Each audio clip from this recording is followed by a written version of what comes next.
I remember the exact second my love for him stopped being safe, and it was such a small thing that I have spent 3 years being furious at myself for not seeing it coming. It was his hand, that is all. His hand reaching past my shoulder to close a window before the rain could ruin the pages spread across my desk, and for half a heartbeat his wrist grazed the bare skin at the side of my neck. That was the whole of it. A wrist, a graze, the kind of accidental contact that happens 100 times a day between two people who have shared a house since they were children, who have shared bathwater as infants and bruised knees as 10-year-olds, and the particular grief of a house too big for the people left living in it. But my breath caught, not politely, not like a small hiccup of surprise. It caught the way a hem catches on a nail, torn clean through before you even feel the pull. And in the space of that single stolen breath I understood, with the total, sickening clarity of a girl watching a wine glass leave the edge of a table, and knowing, before it even begins to fall, that it cannot be caught, that I did not think of Corvin the way a sister thinks of a brother. I had not perhaps thought of him that way in a very long time. I had simply not been paying attention to the shape of my own heart, the way you stop noticing the tick of a clock you have lived beside for 20 years, until one night it stops, and the silence is unbearable. He didn't notice. Or if he did, he gave no sign of it, only murmured his soft, stammering apology, "Sorry, Iris." The damp gets into the vellum, and went back to his book as though nothing at all had happened, as though he had not just upended the entire architecture of my life with the accidental drift of his sleeve. I sat very still with my quill dripping ink onto the corner of a half-finished letter, and watched him settle back into his chair by the window, the grey afternoon light pooling in his hair, his glasses sliding fractionally down the bridge of his nose, and I thought, with the particular horror of a girl realizing she has been lying to herself for years. Oh no, not him. Anyone but him. Because Corvin was my brother, not by blood, never by blood, but by every measure that had ever mattered in the 17 years since my mother had found him. Half frozen and entirely silent, curled in the hollow of an ash tree at the edge of our grounds on a night when the fog came down so thick you could not see your own hand in front of your face. He had been perhaps 7 years old. He had not spoken a single word for 11 months. My mother, Lady Seraphine Ashgrove, who had buried a husband and never remarried and had exactly one living child of her own, had looked at that starved, silent, black-eyed boy and declared, in the tone she used for pronouncements no one in the household dared question, that he would live in Ashgrove Hall and be raised as her own, and want for nothing. He grew up 2 doors down the corridor from me. He learned his letters at the same scarred oak table where I learned mine, our small hands bumping as we reached for the same ink pot. He was afraid of the thunder that rolled in off the moor, and I was afraid of the portraits in the long gallery, whose painted eyes seemed to follow you down the hall. And so on the worst nights, the nights when both thunder and portraits felt too close, we would sit together on the floor of my room with our backs against the bed frame and dare each other to look at the dark corners until one of us laughed first. I was 9 when I decided, with the total, uncomplicated conviction of childhood, that Corvin was mine the way a favourite book is yours, or a favourite tree, something you claim not out of romance, but out of simple, fierce belonging. He is my brother, I told the housekeeper once hotly when she called him the foundling boy. Not the foundling boy, my brother. I did not think in all the years since to revise that sentence. Not when he grew taller than me by a full head, and his voice dropped into something low and rough at the edges.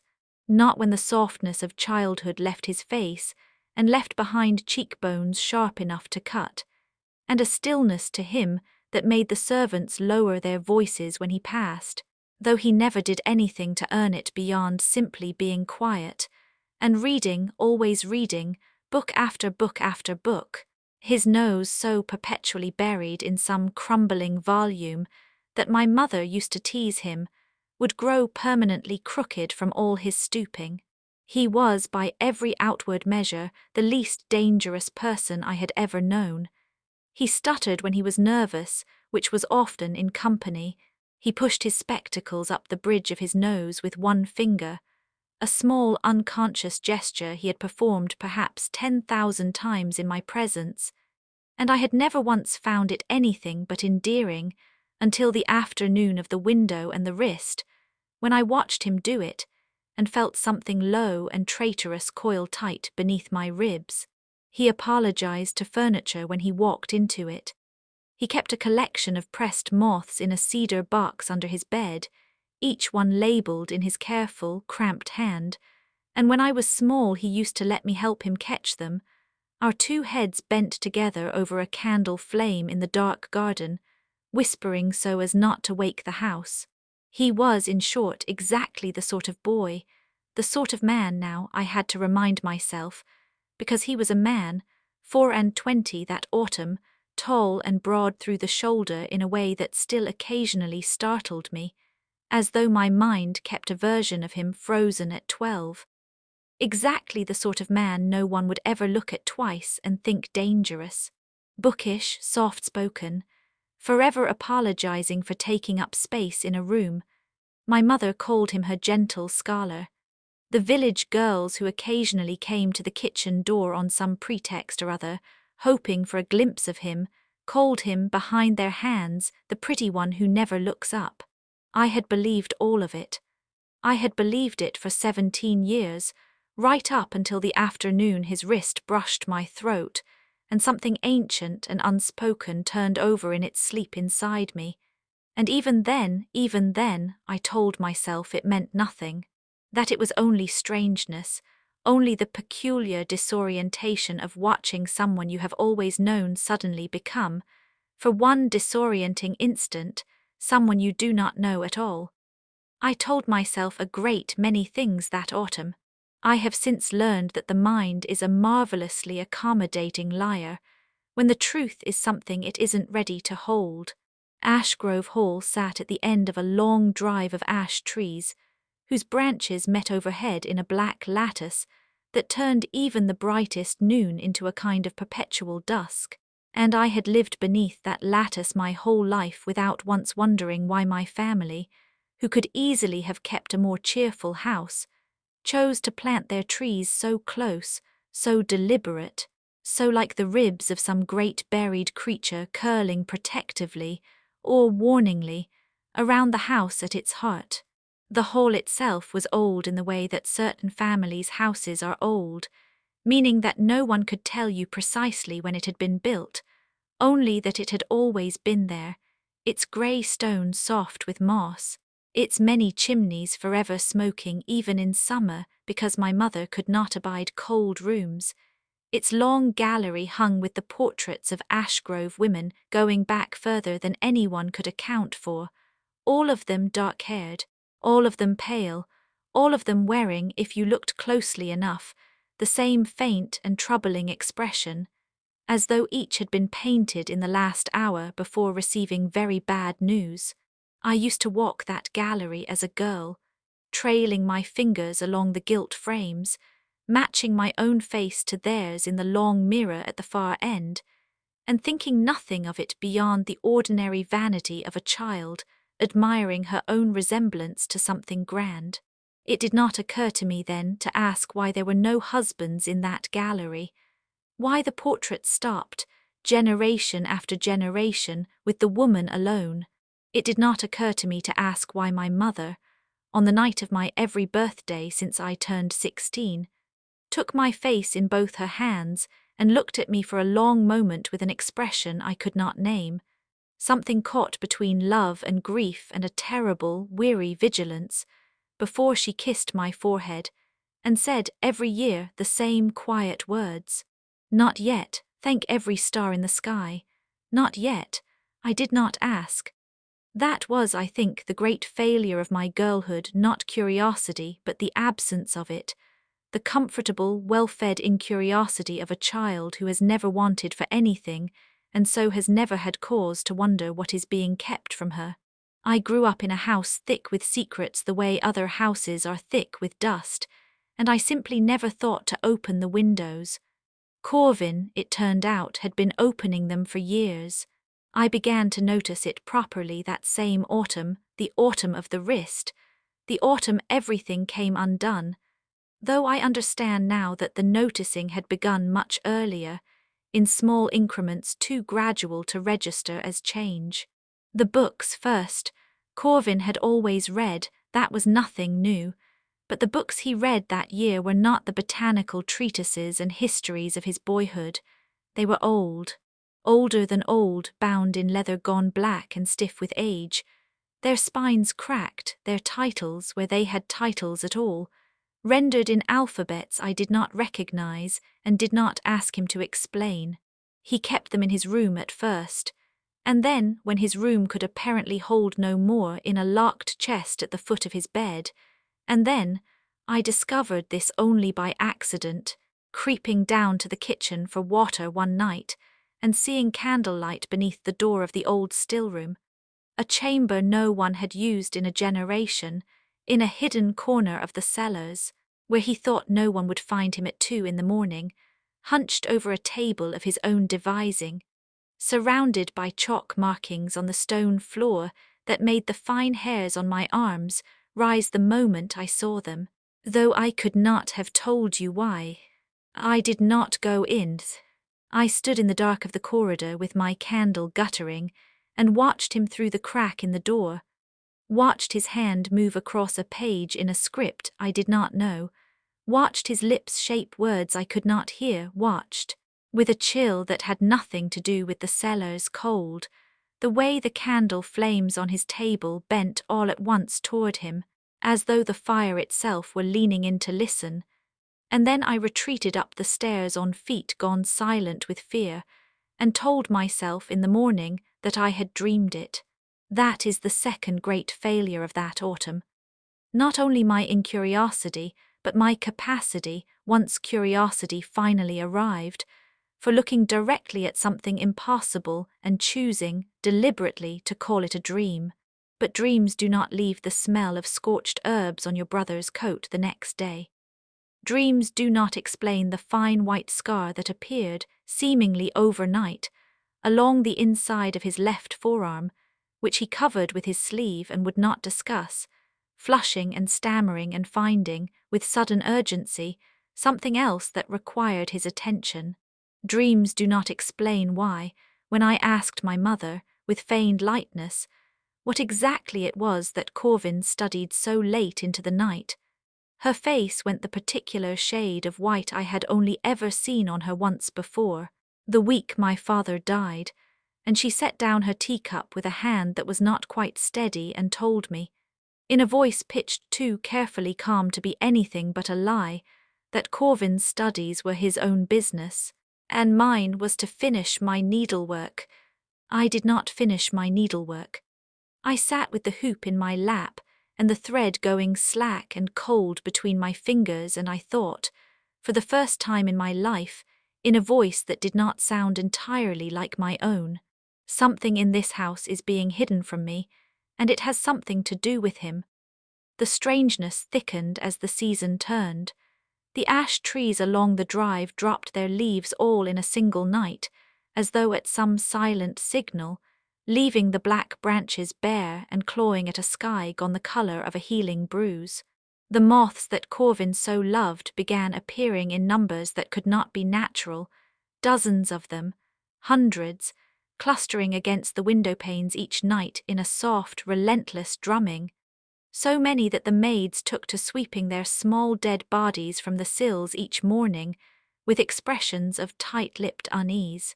Old Thomas, who had tended the ground since before I was born, and whom my mother trusted with a loyalty I had never fully understood, began muttering things under his breath as he worked, not to me, never quite to me, but loudly enough that I could not help but hear. The long dark's coming early this year. Best keep the girl close, best keep them both close. I asked him once directly what the long dark was, and watched the colour drain clean out of his weathered face before he mumbled something about a local superstition, an old harvest custom, nothing to trouble a young lady's head over, and found, with remarkable speed for a man of his years, urgent business at the far end of the garden. Everyone in that house, I came to understand, was keeping the same secret from me, and keeping it so poorly with such visible strain that its shape began to emerge from the negative space around it, the way you can trace the outline of a hidden object beneath a sheet. Something was coming, something the household had been braced against for longer than I had been alive, and whatever it was, it wanted me, or would want me soon, on some date no one would name, and Corvin, gentle, stammering, glasses-pushing Corvin, who could not walk past a spider without carrying it gently outside in his cupped hands, was down in the cellar every night until dawn, teaching himself to fight it. I confronted him at last on a night thick with fog, the kind that pressed against the windows like something alive and curious, trying to peer in. I found him in the library, the ordinary library, not the cellar, which felt, in retrospect, like a mercy, as though some part of him had wanted to be found somewhere he could still pretend to be only what he had always seemed. He was sitting in the window seat with a book open and unread in his lap, staring out at the fog with an expression of such profound, weary sadness that I nearly lost my nerve and turned back at the door. "Corvin," I said instead, and he startled so violently that the book slid from his knees and struck the floor with a sound like a slammed door. "Iris." He was on his feet at once, stooping for the book, his ears gone red, his fingers fumbling. "Didn't hear you. I was reading. You weren't reading. You haven't turned a page in the 10 minutes I stood watching you from the hall." I had not meant to say that last part. It had simply come out of me, the accumulated frustration of a season of half-truths finally finding a crack to escape through. "Corvin, I want you to tell me what is happening in this house. I want you to tell me what the long dark is, and why old Thomas goes pale at the mention of it, and why my mother's hands shake when I ask what it is you study every night until you're falling asleep at breakfast. And why," my voice cracked humiliatingly, and I pressed on before I could stop myself, "and why you have a scar on your arm that wasn't there in the spring." He went very still. I had seen Corvin startled 1,000 times, seen him flush and stammer and drop things, but I had rarely seen him still. And there was something in that stillness, something coiled, something that did not belong to the soft-spoken boy I had grown up beside, that made the fine hairs along my arms lift exactly as they had in the cellar doorway. "I can't," he said very quietly, and there was no stammer at all in it. That absence frightened me more than anything he could have said. "I'm sorry, Iris, I can't tell you." "Not yet, not yet." The same 2 words my mother used every birthday, the same weary vigilance in his voice that I heard in hers. Something in me went cold and very clear, the way the world does in the instant before a fall, when time seems to slow to let you see every detail of the ground rushing up. That is what everyone in this house says to me, "Not yet," as though I am a child to be managed, instead of a woman of 24 who deserves to know what is coming for her own life. I stepped closer to him, close enough to see the fog light silvering the lenses of his glasses, close enough to smell him, ink and cedar, and beneath that something else now, something faintly of scorched herbs and old parchment, a smell that had not belonged to him a year ago and now seemed woven into his very skin. "Look at me, Corvin, and tell me you are not afraid. Tell me that whatever you are teaching yourself in that cellar, whatever you are bracing yourself for, has nothing to do with the way my mother looks at me like she's counting down the days." He did look at me then. He lifted his head and looked at me directly without flinching, without the boyish, apologetic ducking of his gaze that I had known my whole life, and for one endless, suspended moment I did not recognize him at all. His eyes, always so dark, so soft, so easy to read, were utterly opaque, and behind that opacity I saw, or thought I saw, in the uncertain fog light, in the treacherous hour of the night, something moving, something vast and patient, and entirely unlike the gentle scholar I had grown up beside. Something that looked at me the way a starving man looks at bread he has forbidden himself to eat. Then he blinked, and it was gone, and it was only Corvin again, pale and stricken and pushing his glasses up his nose with a hand that trembled. "I would tear this house down stone by stone before I let anything touch you," he said, low, rough, entirely unlike his usual careful stammer, and then, as if the words had cost him something enormous, he turned and left the library without another word, and I stood alone in the fog light with my heart slamming against my ribs like something trying to break free, and understood, with a certainty that had nothing to do with reason, that I had just glimpsed, for the first time, the true shape of the thing my brother had become, and that it terrified me exactly as much as it thrilled me, and that both of those feelings were, in their own way, a kind of ruin. The days that followed had the strange, suspended quality of the hours before a storm, when the birds go silent, and the light turns a colour that has no proper name. My mother took to her bed with what the physician called a nervous exhaustion, but which I now suspect was simple, ordinary dread, worn thin at last after years of vigilance. The staff moved through the house with the hushed, careful tread of people walking past a sleeping animal they are not certain is entirely asleep.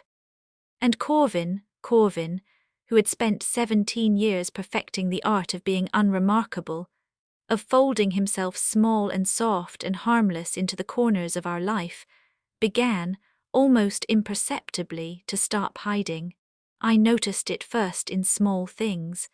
The way he no longer flinched when I caught him at his books, only closed them unhurried, and met my eyes with that new stillness that had not left him since the library. The way he had stopped apologizing to furniture, the way at dinner, with my mother absent and only the two of us at the long table beneath the cold eyes of the gallery portraits, he watched me eat with an attention that had nothing brotherly in it at all, a slow, deliberate watching, tracking the movement of my hand to my mouth, the tilt of my throat when I drank, as though he were memorizing me, or as though some leash he had held on himself for a very long time had begun, thread by thread, to fray. "You're staring," I told him one such evening, more to break the silence than from any real complaint, and he did not look away, did not flush and stammer as the old Corvin would have. "Yes," he said simply, "I know. My pulse did something complicated and treacherous at the base of my throat. Why?" He set down his fork with the careful precision of a man handling something he does not trust himself around. "Because I have spent 17 years teaching myself not to," he said, "and I find lately that I am very tired of the effort. I should have been afraid. I think some deep, sensible part of me was afraid, was screaming at me across the sudden roaring silence of that dining room to push back my chair and leave, to go and sit with the memory of the brother he had been rather than the stranger unfolding in front of me course by course, night by night, but a louder, hungrier part of me, the part that had caught its breath at the brush of his wrist, the part that had lain awake 3 nights running replaying the words, "Tear this house down stone by stone," leaned instead into the candlelight, and said, in a voice gone unfamiliar and low, "Then stop." Something moved behind his eyes, quick and dark, gone before I could name it. "You don't understand what you're asking." "Then make me understand." My hands had gone cold in my lap, my heart beating so hard I could feel it in my ears, in my throat, in the tips of my fingers. "You have kept me in the dark my whole life, Corvin, all of you, all this house full of people who supposedly love me, and I am so tired of being protected from my own life. Tell me what you are. Tell me what's coming. Tell me why you look at me like that, like you're—" I could not finish it. I did not have the word for it, or I had it and could not bear to say it aloud, not yet, not with the portraits watching and the fog pressing at the windows, and the entire weight of 17 shared years, balanced on the knife's edge of whatever we were about to become. He was silent for a long moment. Then he rose from his chair and crossed the length of the table with a slow, deliberate grace that had never belonged to the stumbling, apologetic boy of my memory, and stopped beside my chair, close enough that I had to tilt my head back to hold his eyes, close enough that I could feel the warmth of him along my whole left side, close enough that the scent of him, ink, cedar, scorched herb, something underneath all of it that I can only describe as the smell of old power, of something vast folded very small, filled up the whole of my senses until I could not think past it. "I am not your brother," he said very quietly, each word placed with the care of a man setting down something that might shatter. "I have never been your brother, Iris, though I let you believe it, though I let myself believe it too, for years, because it was safer than the truth. I am the last of a line that has served this house for longer than anyone living remembers, and I was not left in that ash tree by chance. I was placed there. Your family called me here with old magic before I was old enough to understand what I was being called into, and I have spent every year of my life since preparing for a night that is coming very soon. A night I cannot stop, only survive, and the only thing," his voice broke, just slightly, just at the edges, and I watched his throat work as he swallowed and steadied himself. "The only thing that has ever made any of it bearable was you, was watching you grow up beside me, safe and laughing, and utterly unaware of what waited for you. I built my whole life around a single purpose, Iris, and the purpose was never the studying, never the books, never the magic. The purpose was always you. It was always going to be you." The room had gone very quiet. Even the fog outside seemed to hold its breath. I sat frozen in my chair with his words unspooling through me like something molten, remaking the entire shape of my understanding, of him, of myself, of the 17 years I had spent so certain I knew exactly what he was. "What is it?" I whispered. "What's coming?" He crouched then so that his eyes were level with mine, so close I could see the fine dark lashes behind his spectacles, so close that when he spoke I felt the words as much as heard them. "The women of your bloodline are not entirely their own," he said. "Every generation, when an Ashgrove woman comes into the fullness of her power, and you will, Iris, soon, whether you want it or not, something ancient wakes with her. The old books call it the Hollow King, though I don't think it was ever a king, or ever entirely a thing that could be given a name at all. It is old, and it is hungry, and it has claimed every woman of your line for longer than there have been portraits to hang in that gallery. That is why there are no husbands painted beside them. There was never any man left standing by the time the claiming was done, only, sometimes, if he was strong enough, and fast enough, and willing enough to burn away everything gentle in himself to do it, a warden. The word settled over me like a shroud. A warden, bound to the bloodline before the woman he is meant to guard is even born, raised beside her so that when the night comes, the tether between them is strong enough to hold. His hand came up slow, giving me every chance to pull away, and settled against the side of my face, his thumb resting just beneath my cheekbone, his palm warm against skin gone cold with shock. "I have loved you since I was 7 years old and half frozen in that tree, and your mother's hands were the first warm thing I had touched in longer than I could remember. I told myself for years it was only gratitude, only the ordinary love of a boy for the family who saved him. I let you call me your brother because it was easier than admitting what I actually was, which was a weapon your family forged and raised in your own house, sharpened on 17 years of loving you, so that when the long dark finally comes for you, I will be strong enough, I have to be strong enough to hold on." I could not speak. I sat there with his hand against my face and the whole architecture of my life in ruins around me, and the only thought that surfaced, clear and absurd and entirely, hopelessly true, was, I am not afraid of him. I should be, I am not. When, I finally managed. When is it coming?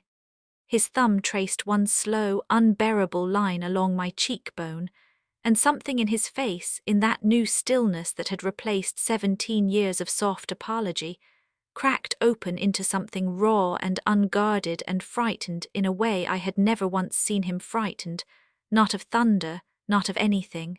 3 nights from now, he said, on your birthday, under the dark of the moon. The 3 days that followed have blurred in my memory into a single long fever, punctuated by moments so sharp they still wake me, sometimes in the deep hours of the night, my heart slamming as though I have only just lived them. My mother, roused from her sickbed by the news that I finally knew, wept and held my face in both her hands exactly as she had every birthday of my adult life, except this time she did not say not yet. This time she said, with a terrible, resigned tenderness, I am so sorry, my darling girl. I hoped every year that it would pass you by. And I understood in that moment that the weary vigilance I had mistaken for ordinary maternal worry had in fact been 17 years of watching the calendar, of counting down toward a night she had always known, in some buried, dreading corner of herself, would eventually arrive. Old Thomas boarded the windows of the ground floor with ash wood cut fresh from the drive, muttering incantations under his breath that I did not recognize, and did not ask him to explain.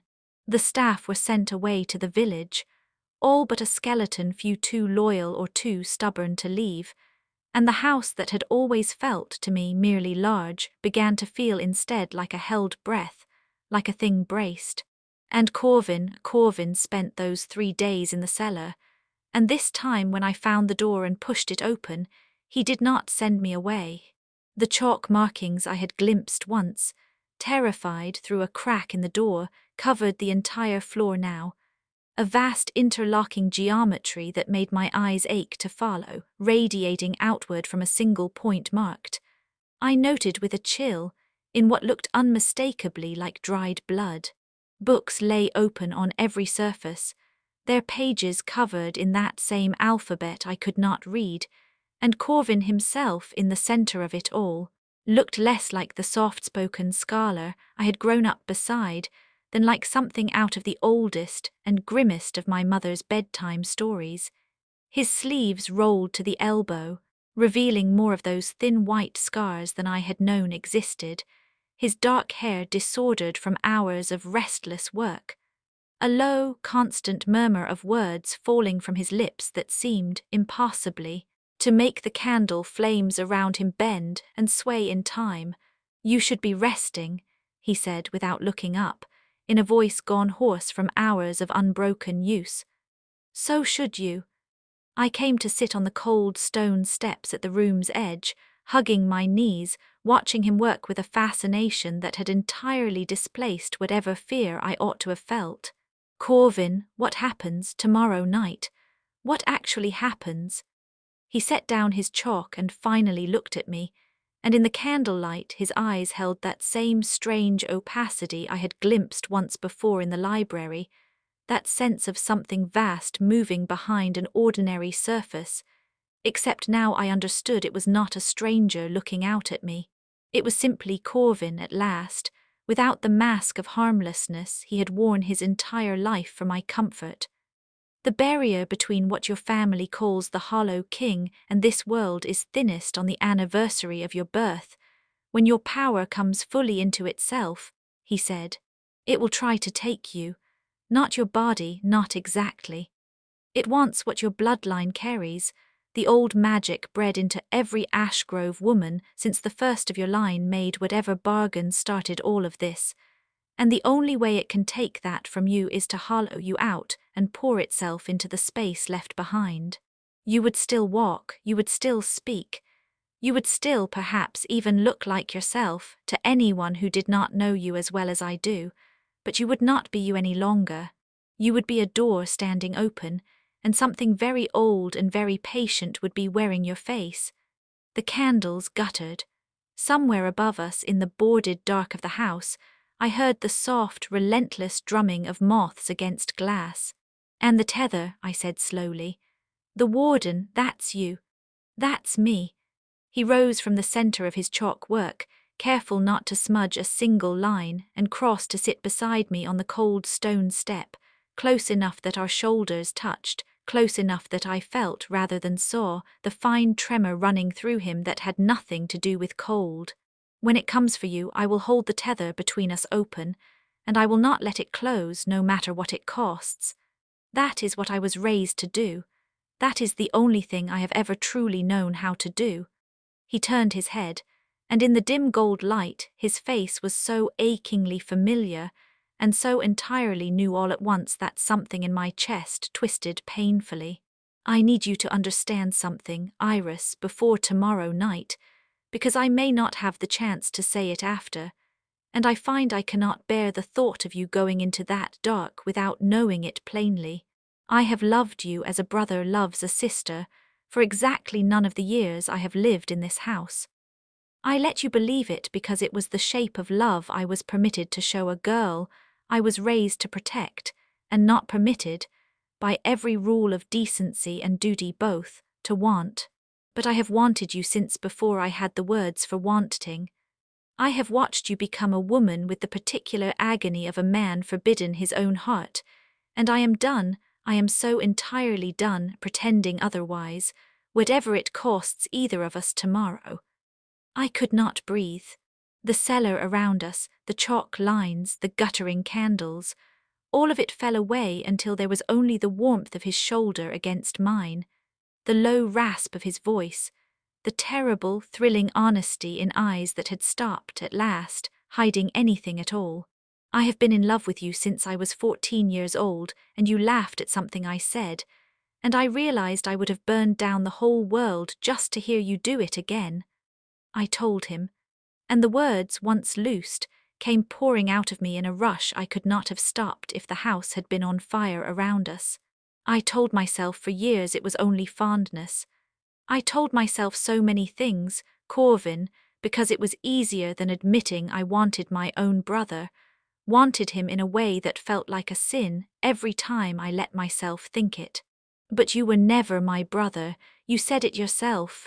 You were never," he kissed me before I finished the sentence, and I have no elegant way to describe what happened in me in that instant, except to say that every version of myself that had spent 17 years calling him safe simply ceased to exist, burned away in the first press of his mouth against mine, careful at first, questioning, and then, when I answered it with a fierceness that startled us both, no longer careful at all.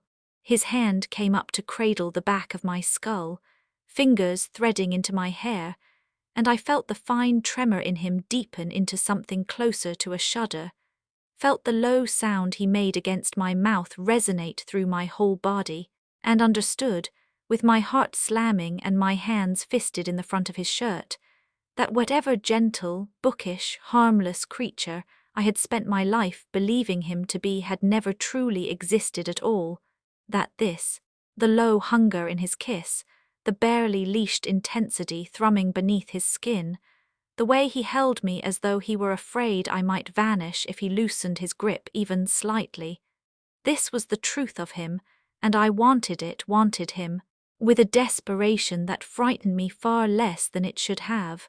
He pulled back at last, breathing unsteadily, his forehead resting against mine, his glasses knocked askew and forgotten on the step beside us. "Tomorrow night," he said low, rough, "I need you to trust me completely. Whatever you see, whatever I become, holding that tether open, promise me you will not be afraid of me." I thought of the opacity behind his eyes, of the vast and patient thing I had glimpsed moving there.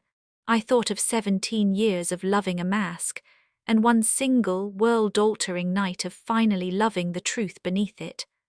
"I promise," I said, and meant it entirely, and did not yet know how much that promise would cost either of us before the dawn.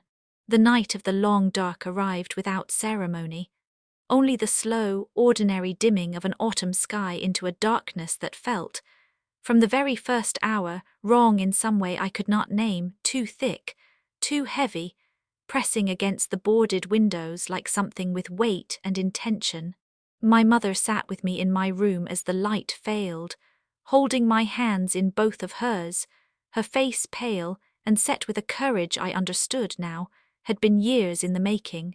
"Your great-grandmother survived this," she told me low, steady. "So did I, though it cost me more than I ever told you. It can be survived, Iris. It has been survived in this family again and again for longer than any of us can account for. You are not the first Ashgrove woman to face this night, and if the stars are kind, you will not be the last. And if the stars are unkind—" She did not answer that, and her silence was answer enough. Corvin came for me at the appointed hour, dressed in dark clothes I did not recognize, his sleeves still rolled to bear the pale tracery of scars along his forearms. And when he took my hand to lead me down to the cellar, his grip was steady in a way that steadied something in me too, some deep animal terror that had been building all evening beneath my careful, borrowed calm. The chalk circle waited exactly as I had last seen it, except that now every line of it seemed to pulse faintly with its own cold light, and the air within its boundary had a texture I could feel against my skin even before I stepped inside. A pressure, a held breath, a sense of standing at the very edge of something enormous and about to fall. "Stand at the center," Corvin told me, his voice gone low and even in a way I recognized now as the particular calm of a man holding immense fear very tightly in check. "Whatever happens, do not step outside the boundary."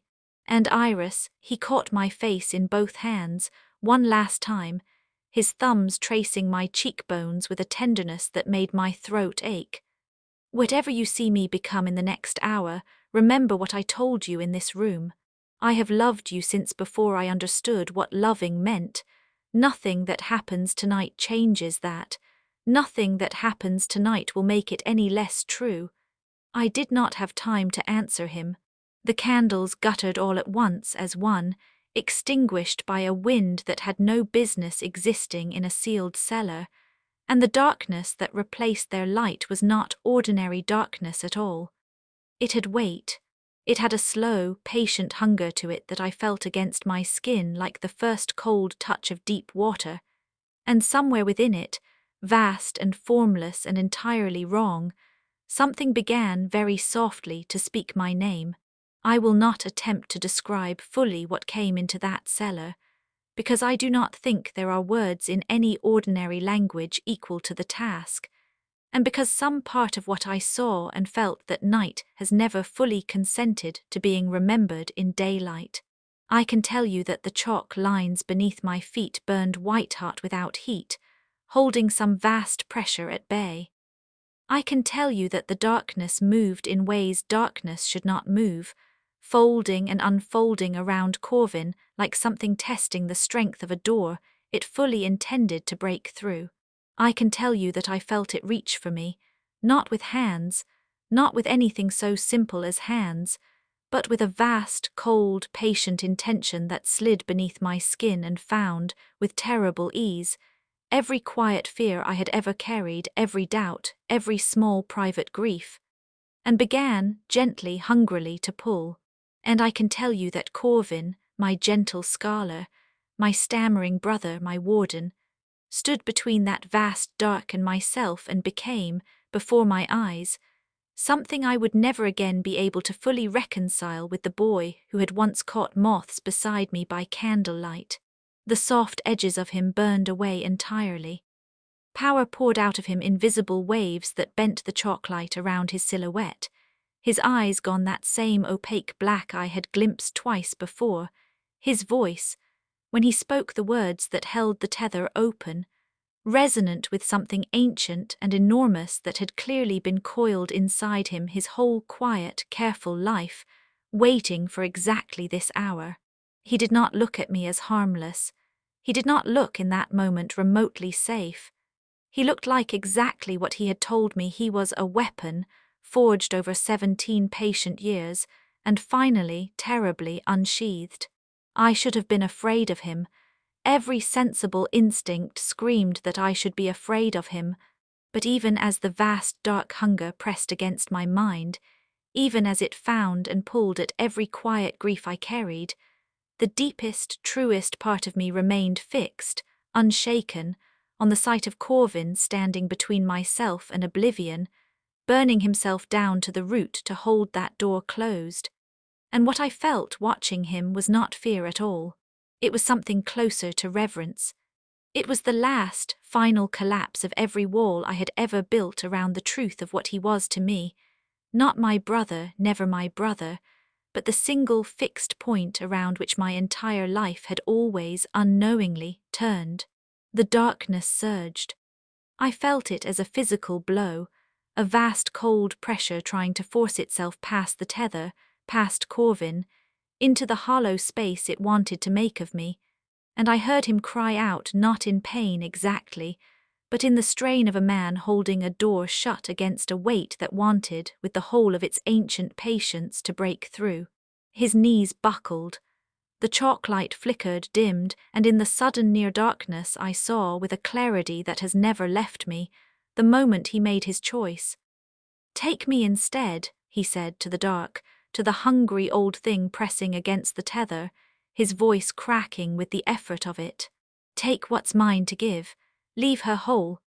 I do not fully understand, even now, the exact mechanism of what happened next, whether it was some old clause in the ancient bargain his bloodline had struck, some loophole a warden's total devotion could open where a stranger's could not, or something even stranger, some truth about the nature of the tether itself that only revealed itself in the moment of its testing.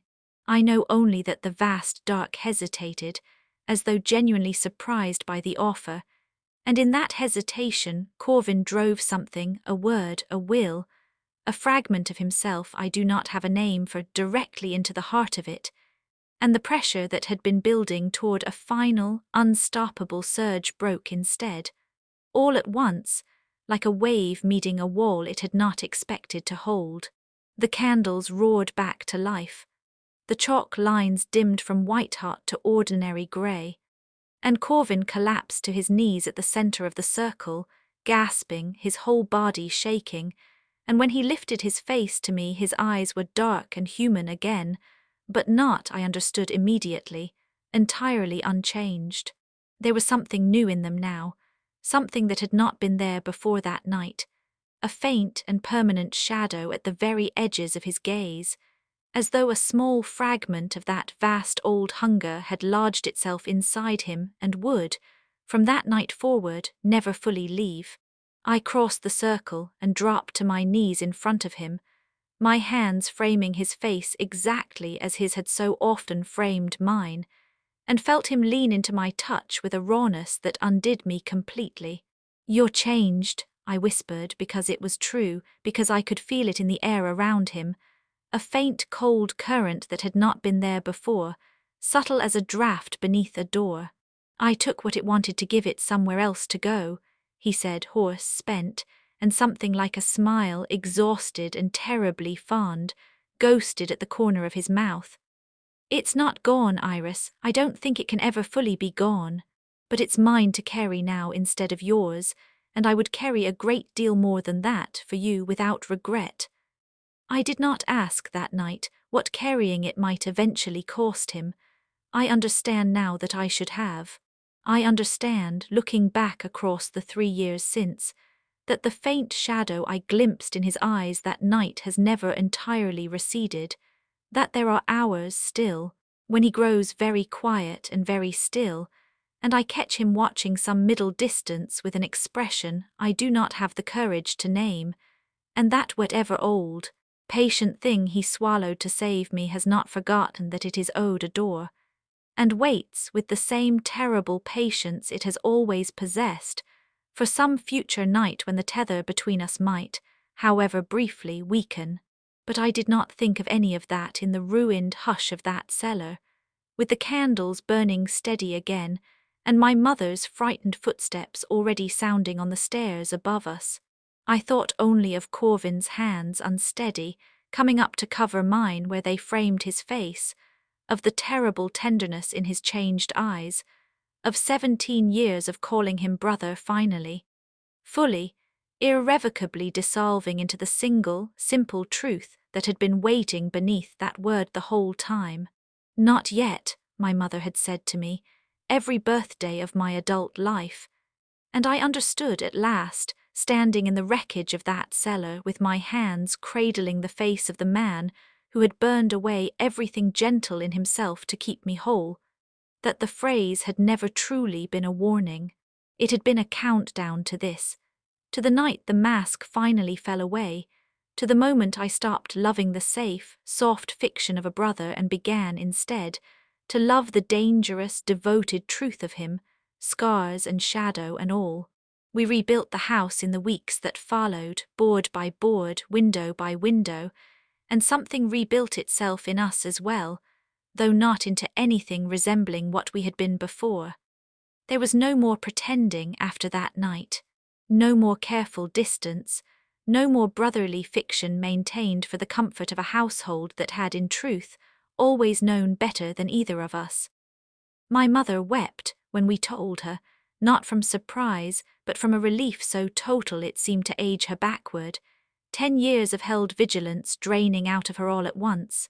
Old Thomas merely nodded, as though he had been waiting 17 years for us to catch up to what he had always known was coming. Corvin still pushes his glasses up the bridge of his nose. He still stammers, sometimes in company, though never with me, not any more. With me he has learned to simply say the true thing plainly, however dangerous it sounds. He still keeps his moths in their cedar barks, still reads until the small hours, though the books have changed now from grim old grimoires to something gentler, something closer to hope.